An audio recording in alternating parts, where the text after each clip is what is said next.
স্থির শব্দের বিপরীত শব্দ কোনটি? চঞ্চল। চাবি কোন ভাষা থেকে আগত?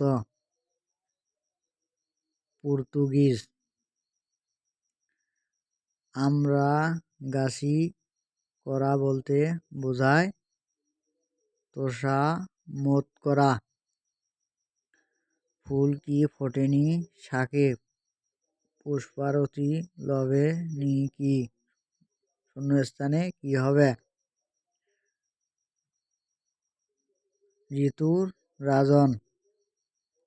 কমলাকান্তের জবানবন্দি রচনায় হাস কেন কথাটি কে বলেছেন? চাপরাশি। নিচের কোন রূপক কবিতা পাঞ্জেরি? ঢাকা বিশ্ববিদ্যালয়ের শরৎচন্দ্র চট্টোপাধ্যায় কে ডিলিট উপাধি প্রদান করে কত সালে? 1936 সালে। রামধনু বুঝি নেমে এসেছিল ভেস্তের ধার বেয়ে, কাকে উদ্দেশ্য করে এ চরণ রচিত? বৃদ্ধের মেয়েকে। আলোকদিয়ার কে জন্মগ্রহণ করেন? সৈয়দ আহসান।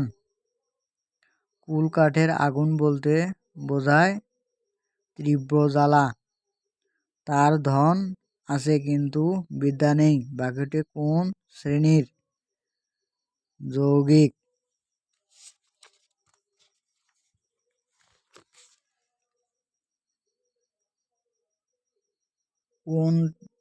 কোনটি ঈষৎ অর্থে অব্যয়ীভাব সমাস? আরক্তিম। কোন দুটি রচনায় সীতা নামের উল্লেখ পাওয়া যায়? হৈমন্তী, অর্ধাঙ্গী। লক্ষ্মী ছাড়া শিমুল গাছটি বড় বার বেড়েছে, এই বাক্যে শিমুল গাছটির কোন কারকের কোন বিভক্তি? সম্বন্ধ পদ। কাজী নজরুল ইসলাম জীবন বন্দনা কবিতায় দ্বিতীয় স্তবকে কাদের বর্ণনা করেছেন? শ্রমজীবীদের। পত্রিকা আগে ইহাকে শুনাইয়া দাও, গোলমালে কাজ নেই বাক্যে পত্রিকা শব্দটি কি অর্থে ব্যবহৃত হয়েছে? শপথ। নিচের কোন বহুবচন জ্ঞাপন শব্দ কেবল অপ্রাণীবাচক শব্দের সঙ্গে যুক্ত হয়? দাম। দলছুট শব্দটি কোন সমাসের উদাহরণ? অপাদান তৎপুরুষ।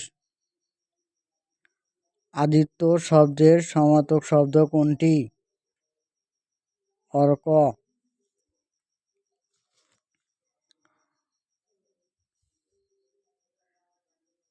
কোন বানানটি শুদ্ধ? পূর্ণ।